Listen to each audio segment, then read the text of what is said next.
அன்பான இந்திய மக்களுக்கு வணக்கம். தமிழ்நாட்டு மக்களுக்கும் விசேஷமான செய்தியை சொல்ல விரும்புகிற விஷயத்தில் அவர்களுக்கும் என்னுடைய மனப்பூர்வமான வணக்கம். தமிழ்நாட்டு மக்கள் வடநாட்டு மக்களை விட சில விஷயங்களில், குணாதிசயங்களில் மிகவும் வித்தியாசமாக இருக்கிறார்கள். உதாரணமாக, ப்ரெஸ்டீஜுங்கிற விஷயத்தில் மிக அதிகமாக ப்ரெஸ்டீஜ் பார்க்குறாங்க. வடநாட்டு மக்கள் அநேக இடங்களில் அப்படி அல்ல, சில இடங்களில் இருக்கலாம். ஆனால் தமிழ்நாட்டு மக்களுக்கு ஒரு விசேஷமான தவறான குணம், சரியான ஒரு விஷயத்தில் அவர்கள் செய்யும் சிறு குற்றத்தை இது சரியா என்று நீங்கள் அதை சுட்டி காமித்தால், லேசாக சுட்டி காமிச்சா போதும், அது அண்ணன் தம்பி அல்லது அக்கா தங்கச்சி யாராக இருந்தாலும் சரி, மிகுந்த நெருக்கமுள்ள நண்பர்களாக இருந்தாலும் சரி, இப்படி செய்யலாமாப்பா அப்படின்னு சொல்லி கொஞ்சம் சொல்லிட்டிங்கன்னா மனசளவில் அவங்க முழுசும் ஒத்துக்கிட்டு அது சரிதான், நீங்கள் சொல்கிறது சரிதான், தப்பு தான் அப்படின்னு ஒத்துக்கிடவே மாட்டாங்க.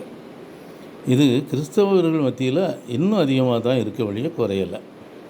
கிறிஸ்தவர்களுக்கு இருக்க வேண்டிய பிரத்யேகமான பண்பே தாழ்மை, மற்றவர்களிடத்தில் அன்பு செலுத்துறது.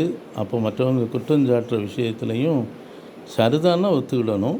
ஒருவேளை அவங்க தப்புவாக இருந்தால் அதுக்கு என்ன விளக்கம் சொல்ல முடியுமோ சொல்லலாம். அதுக்கப்புறம் மீண்டும் மீண்டும் அவங்க சொன்னால் சரி அப்படின்ட்டு சொல்லிவிட்டு நம்ம அட்லீஸ்ட் அந்த இதை முழுசும் ஏற்றுக்காட்டாலும் அவனுக்கு திருப்திக்கு நம்ம ஏற்றுக்கிட்ட மாதிரி சொல்லிட்டு கூட போகலாம். முழுசும் நீங்கள் சரின்னா மட்டும்தான். ஆனால் நான் பார்க்குறதுல, நான் எத்தனையோ இடங்களுக்கு போயிருக்கேன். தமிழ்நாட்டில் சவுத் சைடில் இன்னும் மோசம். ஏன்னா அதிகமாக கிறிஸ்தவம் பரவி இருக்கிறதே சவுத் சைடு தான். நார்த் சைடு தமிழ்நாட்டில் கொஞ்சம் குறைவு. இன்னும் நார்த் இந்தியா போக போக மிக குறைந்து போயிட்டு. ஆனால் எங்கே கிறிஸ்தவ மதம் அதிகமாக பரவலையோ அங்கே தான் மக்கள் ரொம்ப தாழ்மையையும் ஒருத்தர் சொன்னதை சரின்னு ஏற்றுக்கிறதும் இருக்குது. ஆனால் ஏமாற்றுதல் எத்துதல் விஷயத்தில் வடநாட்டு மக்களும் குறைவாக தான் இருக்காங்க. ஏன்னா அவங்களுக்கு கொஞ்சம் தீங்கு செய்கிற எண்ணம் கொஞ்சம் அநேக பகுதிகளில் குறைவாக இருக்குது. வடபகுதி தமிழ்நாட்டில் மக்கள் ஏமாத்தினா ஒன்றும் தப்பு இல்லைன்னே நினைக்கிற மாதிரி ஆயிட்டு. தப்புன்னு நினச்சாலும் துணிஞ்சு செய்யக்கூடியது தென் தமிழகத்தில் இருக்குது.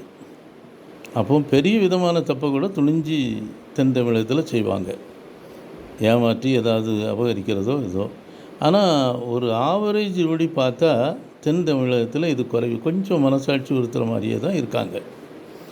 இதுக்கு காரணம் நான் நினைக்கிறேன், நம்ம பக்கம் அந்த காலம் இந்த சீர்திருத்தவாதிகள், குறிப்பாக மத போதனையான விஷயங்கள் நிறைய ஏறி இருக்குது. அது எல்லாருக்கும் ஏறி இருக்குது. அது முஸ்லீமாக இருக்கலாம், இந்துவாக இருக்கலாம், இல்லை வேறு யாராக இருந்தாலும் சரி, மதத்தையே ஏற்றுக்கிடாதவங்களும் போதனையை கொஞ்சம் புரிஞ்சிருக்காங்க, ஏற்றுக்கிட்டு இருக்காங்க. ஆக என்ன ஒரு விஷயம் மட்டும் மிக தப்பாக இருக்குது. 2-3 காரியம் நான் சொல்வேன். எங்கேயுமே ஒரு ஒற்றுமையாக இருக்கணுங்கிற பண்பு தென் தமிழகத்தில் குறைவு. வடக்கு போக போக மதுரைக்கு அங்கே தாண்ட அது அதிகம். ஒருத்தரை முறைப்படி அழைக்கணும், மரியாதை கொடுத்து செய்யணுங்கிறதெல்லாம் வட பகுதியில் தமிழகத்தில் ஜாஸ்தி, தென் தமிழகத்தில் அப்படி கிடையாது. பேரளவில் தான் சொல்கிறது, மரியாதையான முறையில் இது பண்ணுறது வழக்கம் இல்லை. ஆனால் வடநாடுகளில் மதிப்பாக எல்லாரையும் இது பண்ணுறாங்க.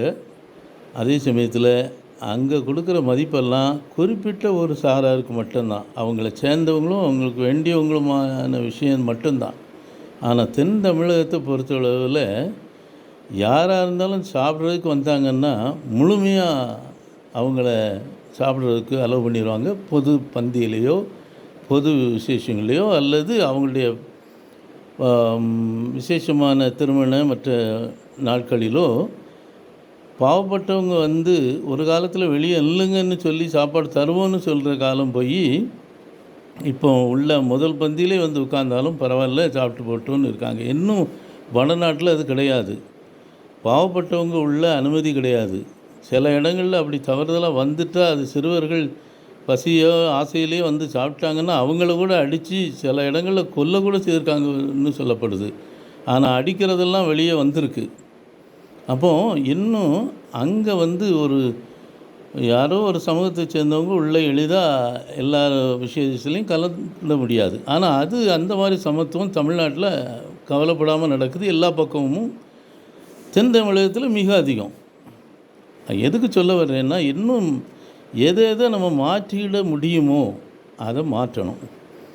ஹானர் கில்லிங்கிறது நான் நினைக்கிறேன் தமிழகத்தில் மட்டும்தான் இருக்குதுன்னு நான் நினைக்கிறேன். எனக்கு தெரிஞ்ச அளவில் தமிழகத்தில் தான் என் பொண்ணை கடத்திட்டு போயிட்டானா அப்போ அவனை முதல்ல கொல்லுவேன், பிறகு என் பொண்ணை கூட கொல்லுவேன் அப்படிங்கிறது தமிழகத்தில் தான் இருக்குது. மற்ற எந்த ஸ்டேட்லேயும் இல்லை. பெரிய வசதியான ராயல் சமூகத்தை சேர்ந்தவங்களுடைய பொண்ணு ஒரு வேளை காதலித்து வந்துட்டா கூட பரவாயில்ல அப்படின்னு சொல்லி ஏற்றுக்கிட்டு சரின்னு இது பண்ணிவிட்டு அவங்கள முறையாக திருமணமே பண்ணுங்கிறது கூட வைக்கிறாங்க. அது திருநெல்வேலி பக்கம்லாம் நடந்திருக்கு. ஆக நான் எதுக்கு சொல்ல வர்றேன்னா, கொஞ்சம் பொறுமையாக இருந்து காரியம்